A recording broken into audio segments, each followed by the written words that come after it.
না না, আমি কোনো কাশ্মীরে নেই, আমি কোনো উত্তরাখণ্ডে নেই, উত্তরাঞ্চলে নেই। আমি রয়েছি নিহাইতি, উড়িষ্যার বর্ডারের একদমই কাছে।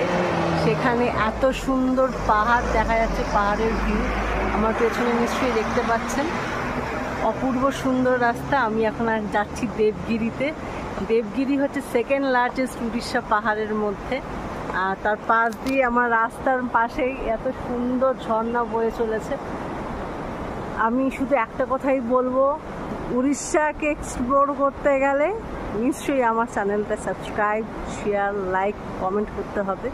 দেবগিরিকে চেনবার জন্যে, দেখবার জন্যে প্লিজ শেয়ার করুন, লাইক করুন আর কমেন্ট করুন আমাকে দেখবার জন্যে আর আমার ট্যুরিস্ট প্লেসগুলো দেখবার জন্যে। উড়িষ্যা অপূর্ব সুন্দর, আর আমার জানা ছিল না উড়িষ্যাতে এত সুন্দর পাহাড় আছে। কিন্তু এখন দেখে মনে হচ্ছে যে আমি কোথায় চলে এসেছি, আমি তো হারিয়ে গেছি পাহাড়ের মাঝে। অপূর্ব সুন্দর এই দেবগিরির রাস্তা, দেবগিরি যাওয়ার পথে। আসুন, দেখুন আর উড়িষ্যাকে এক্সপ্লোর করুন।